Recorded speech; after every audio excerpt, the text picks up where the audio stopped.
नमस्कार। जय माँ कामाख्या, जय माँ काली, जय माँ तारा, जय गुरुदेव। अथर्ववेद सूक्त नंबर 31।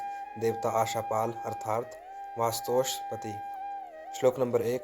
पूर्व आदि दिशाओं की रक्षा करने वाले एवं कभी न मरने वाले इंद्र, यम आदि चारों देवों के लिए हम इस भाग में मंत्रों के साथ आहुति देते हैं। वे देव सभी प्राणियों के स्वामी हैं। श्लोक नंबर 2।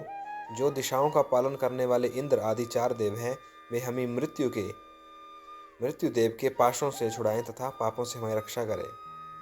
श्लोक नंबर 3।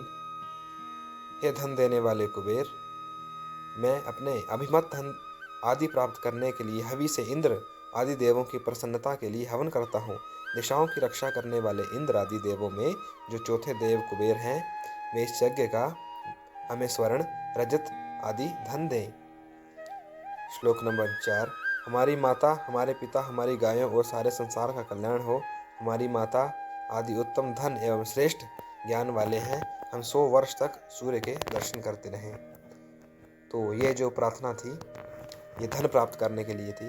अब सूक्त नंबर 32। देवता धाबा पृथ्वी। पहला श्लोक।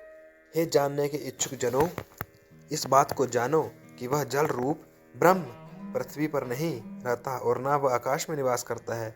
उसी जल के कारण सभी वृक्ष एवं लताएं जीवित रहती हैं। जिस प्रकार गंधर्वों का निवास स्थान अंतरिक्ष है, उसी प्रकार इन औषधियों का कारण रूप जल आकाश और धरती के मध्य में अर्थात अंतरिक्ष में निवास करता है।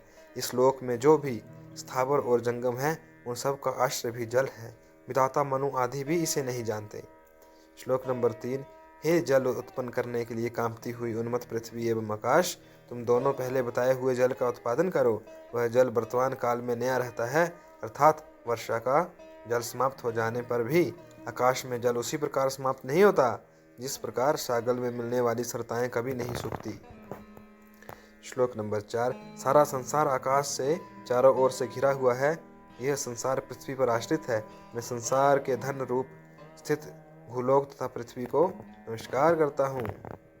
ये था सूक्त नंबर 32। और सूक्त नंबर 33। देवता जल। सोने के रंग की शुद्धि अग्नियां एवं सविता जिन जलों से उत्पन्न हुए हैं, बादलों में स्थित जिन जलों में विद्युत रूपी अग्नि तथा सागर में स्थित जिन जलों में वाड्वाग्नि उत्पन्न हुई है, जिन शोभन रंग वाले जलों ने अग्नि को गर्भ के रूप में धारण किया है, वे जल हमारे लिए रोगनाशक और सुखकारक हो। राजा वरुण जिन जलों के मध्य में स्थित होकर मनुष्यों के सत्य और असत्य को जानते हुए चलते हैं, जिन शोभन वर्ण वाले जलों ने अग्नि को गर्भ के रूप में धारण किया है, वे जल हमारे लिए रोगनाशक और सुखकारक हो। श्लोक नंबर 3। इंद्र आदि देव जिन जलों के सारूप अमृत को भूलोक में भक्षण करते हैं तथा जो जल अनेक प्रकार के स्थित रहते हैं, जिन शोभन वर्ण वाले जलों ने अग्नि को गर्भ के रूप में धारण किया है, वे जल हमारे लिए रोग के नाशक और सुखकारक हों।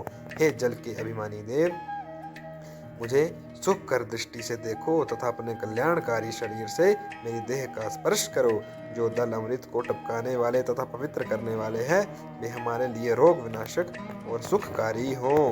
तो ये पहली पंक्ति में धन पाने के लिए, धन संपत्ति पाने के लिए प्रार्थना की गई है।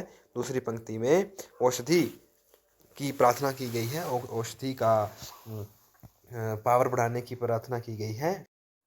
और तीसरी पंक्ति में जो है, जो जल को अमृत बनाने के लिए और उसको औषधि के रूप में प्रयोग करने के लिए और उससे सारे जल बीमारियों को दूर करने के लिए कहा गया है। 3, 5, 7 बार करने से आपको इसका लाभ मिलेगा और इसकी आपको सिद्धि मिलेगी। धन्यवाद। जय गुरुदेव। ओम नमो नारायण।